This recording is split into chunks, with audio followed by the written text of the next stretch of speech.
Hello students, myself Professor Deepak Sani. Today I will tell you outbreeding devices or contrivances to ensure the cross pollination. होता क्या है, due to repeated self pollination inbreeding depression आ जाती है.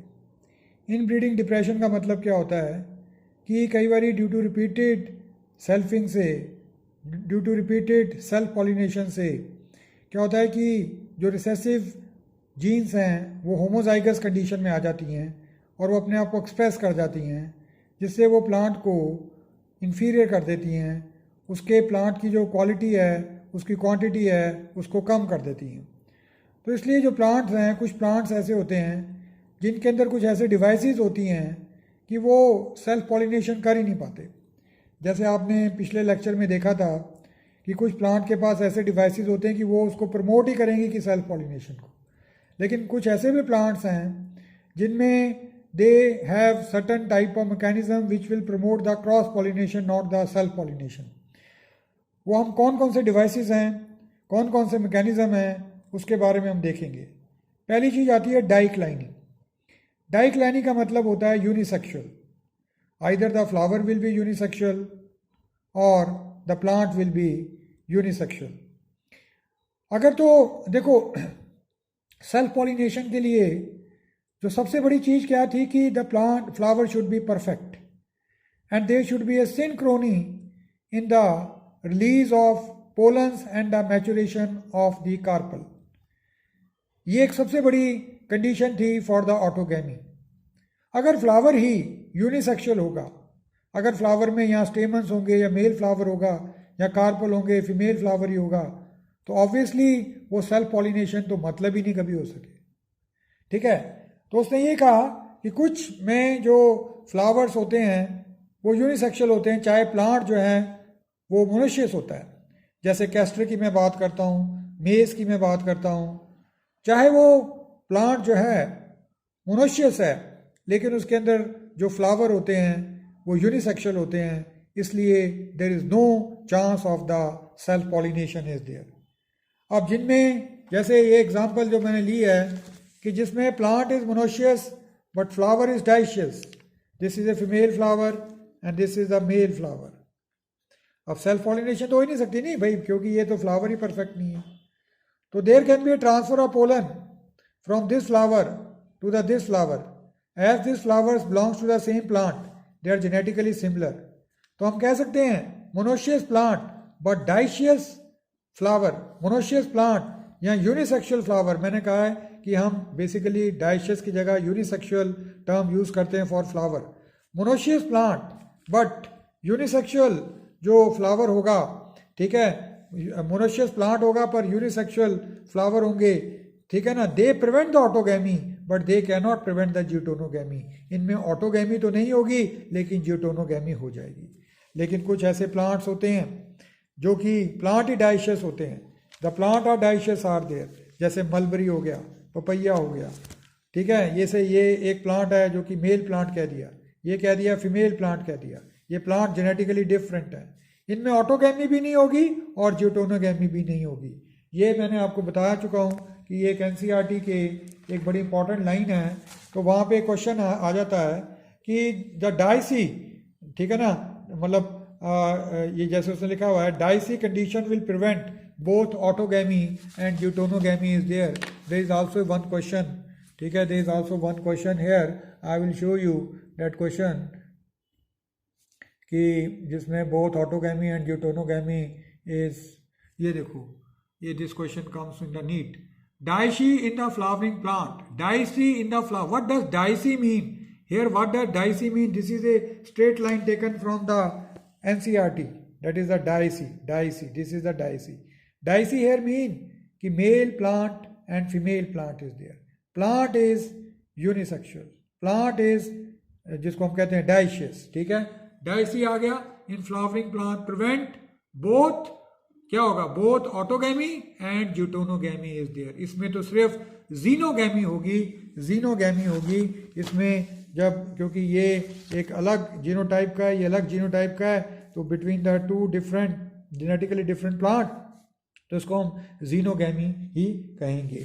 उसके बाद another एक condition आती है, दैट इज डाइकोगैमी. मैंने आपको सेल्फ पॉलिनेशन के लिए कराया था कि both stamens and the carpel should mature at the same time.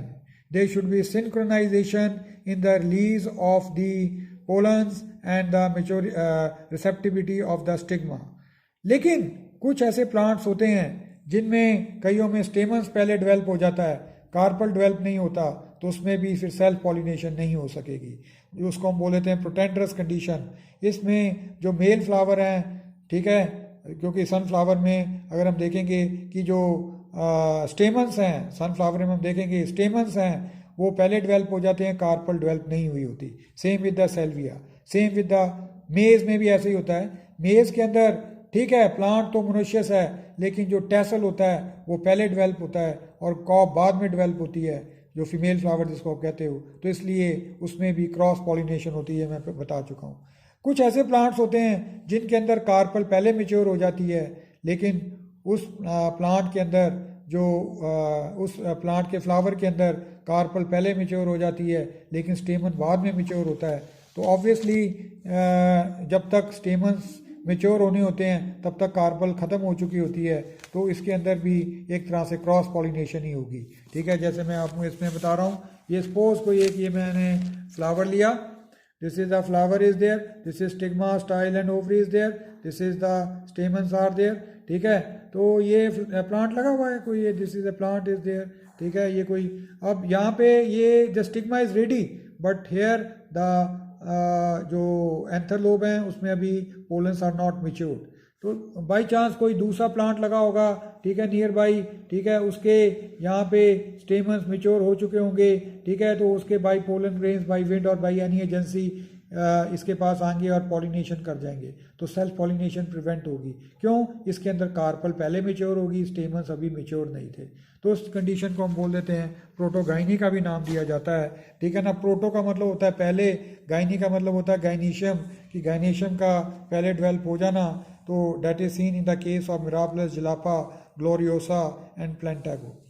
उसके बाद प्री पोटेंसी होता है. प्री पोटेंसी का मतलब होता है कि जो पोलन्स होते हैं, जैसे प्री पोटेंसी में मैं बताता हूँ आपको what is there in the pre potency.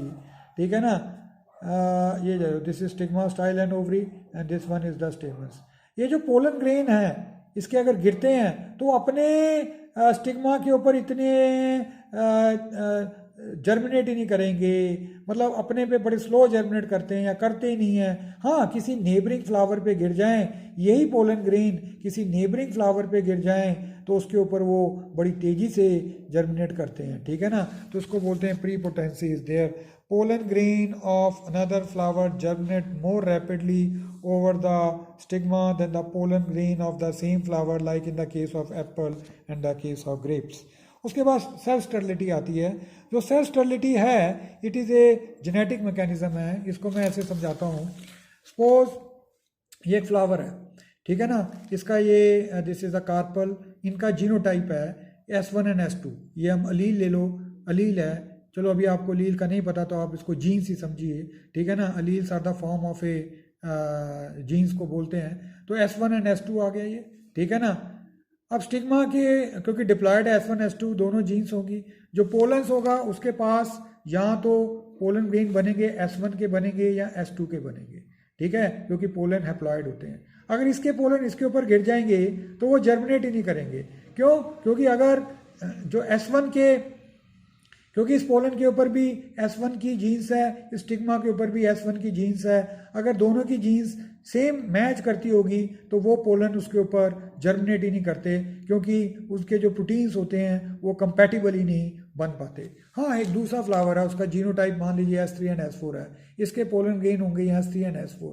ये अपने पे तो नहीं जर्मिनेट करेंगे, ना S3 पे जर्मिनेट कर सकता है, ना S4 ये जर्मिनेट कर सकता है, क्योंकि S3 का इसके साथ मैच कर गया, S4 का भी मैच कर गया. हाँ, ये S3 वाला पोलन ग्रेन्स, कहीं S3 वाला पोलन ग्रेन यहाँ पे आता है. ठीक है ना, S3 वाला पोलन ग्रेन इसके ऊपर आता है, तो S3 वाला पोलन ग्रेन स्टिग्मा के किसी भी अलील के साथ वो मैच नहीं करता, तो वो जो है वो जर्मिनेट करेगा. इसी चीज़ को हम बोल देते हैं genetic basis of self incompatibility is there, जिसको सेल्फ स्टेरिलिटी का भी नाम दिया गया है. लिखा हुआ है it is a genetic mechanism. The pollen flower do not germinate on the stigma of same flower due to the presence of similar